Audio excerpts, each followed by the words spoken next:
All right, with the uncompressed video exported and in place, I'm ready to start working with this thing. So what I'm going to do is look for a frame that has the most detail, as in this tree kind of waves around. So I'll kind of wait until it's further out of the frame. And the other thing I'm looking is like this sun is kind of lens flaring in and washing the frame out too. So I'm going to pick a medium spot, like right there, where it looks pretty nice. And what I'm going to do is down at the bottom of this, so in all of our frame viewers, whether it's the actual project timeline or the source footage, you have the ability to export a frame still. So I'm going to click that. When it comes up, it's going to give me some options. So mine is set at TIFF because that's what I used last, but yours may come up as JPEG, DPX, etc. I like to go with TIFF because it natively supports an uncompressed format. So same kind of thinking as my video footage. I don't want to introduce some compression to it. So what I'll do is browse for my export point. Where am I going to send this frame to? And I'm going to go to my Touchup demo.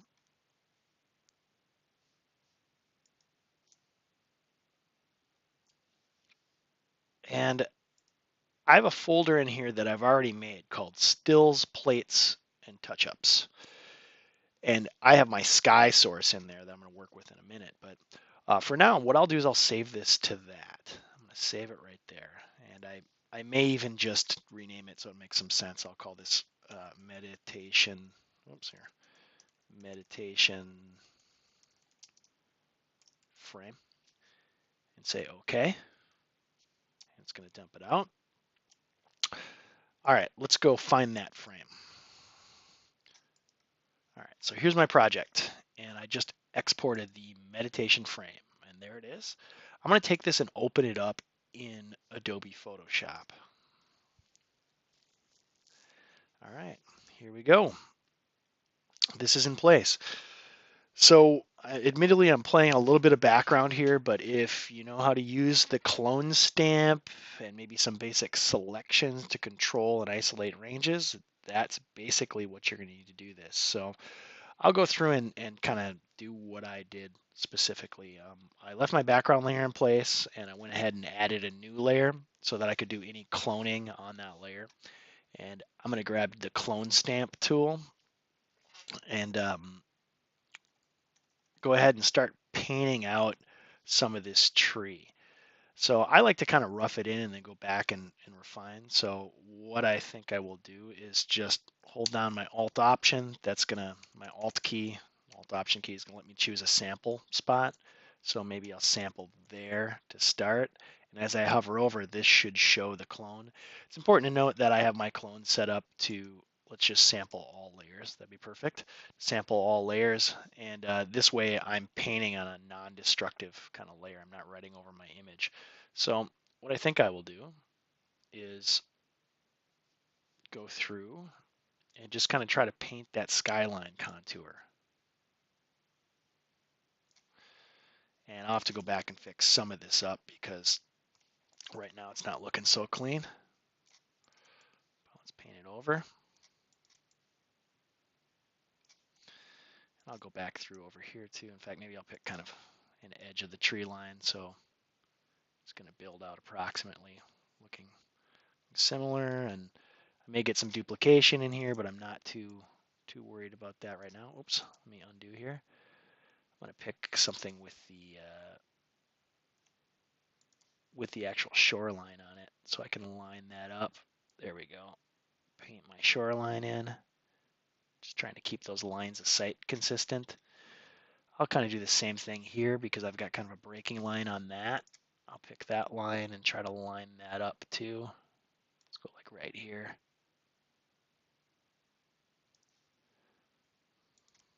I could probably use a bigger brush.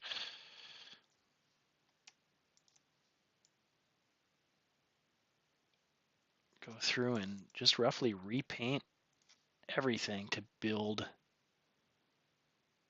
this frame out. Get some reflections. We'll go like right here.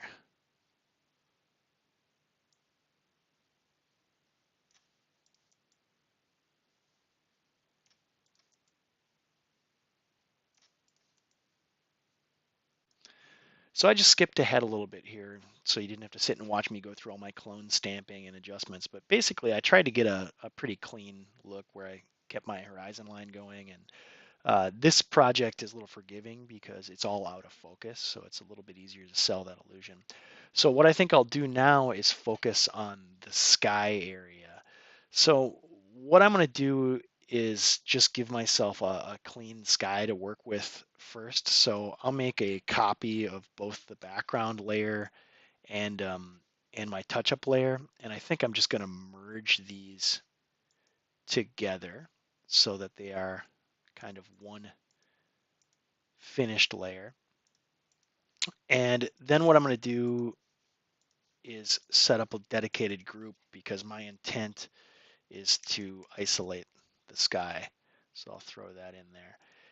And what I'll do next is grab my sky layer and import it and add it to the project. So I'm going to run a file open, or I could actually place this too. Maybe I'll just run a file place. Oh no, let's just open it. Run a file open and go to my morning skies. There's my sky that I grabbed. I'm going to open this up. And what I'm going to do is just copy this. Oops.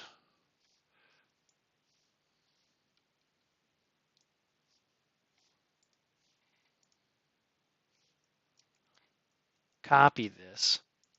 And I'm going to paste it into a layer here. So I can now scale this and adjust it around all that I want. And eventually I will be doing some of that because what I really want to work with is kind of the red of the sky base here. So for now, I think I'm going to make that pop through a little bit better so I can kind of mask it and work with it. So what I think I'll do is I'm going to go up and just use this as a reference. I think I'll do a little selection here to help get my sky area. There we go. I've got some there. And if I want to carry it through to her face, I could add to that as well. Try to get some of this. So I'm just using the quick select tool because it does a pretty nice job with this. And what I think I will do is then add this selection to a layer mask. And I'm actually going to invert that layer mask. Awesome. So I can see kind of the sky there. Now this doesn't look that pretty yet, but that's okay. I'll do some adjusting on it. So now what I can do is I can move that background layer around a little bit and kind of play with it like I'd like to. Now this is kind of cool looking, but it definitely looks totally fake and cut out.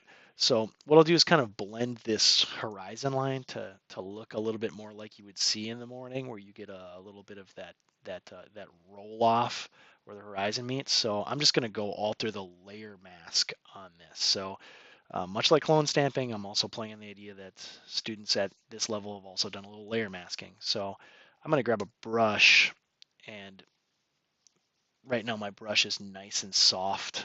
It's really soft. And I think I'm just going to go back in and I'll just paint off a little bit to give my horizon just that little bit of separation. In fact, I might need to go big on this. There we go. A little more separation so I don't have to have it, necessarily competing quite as much. All right, this looks kind of nice. Run this through over here. And I may not use necessarily all of this when I go, but there, that gives me a little bit of separation. And then I can go in and kind of tweak this a little bit too. There's kind of two ways I could do this. I could output this into two Photoshop documents, one with just the sky layer applied, if I were to kind of merge this with a mask, or I could do another one where I kind of have just the touch up too. Maybe I'll do this all in one because I don't know that I'm going to need to necessarily have the sky come all the way over to this part. So what I'll do is play with this. I'm going to throw an adjustment layer on, maybe work with the hue and saturation. to kind of push the color of it around. Now this is affecting everything, so I will need to clip this adjustment layer down in a clipping mask so that it only affects the sky layer. Oops, wrong layer. Let's take this down to the sky only. There we go. Create clipping mask, perfect. So now I can adjust that sky layer and kind of get that hue to maybe fit for the morning a little bit better. Yeah, I think hey, come on, I gotta get it orange. There, just a little bit orange. I could pump a little more color saturation into it, or I could take some of it out if I wanted to, just to give the sky a little bit more depth than we had before. I could darken it, could lighten it a little bit if I want to. In fact, maybe the lightness looks kind of nice. And I tell you what, I'll say that this is pretty good. So what I'm going to do is do what I should have done way at the beginning, and I'll run a file save as, and I think I'll save this over into a Photoshop format. The meditation frame, and maybe I'll call this edited and save it out. All right. Basically, at this point, this is going to be ready to go for compositing. So we'll take care of that in the upcoming video.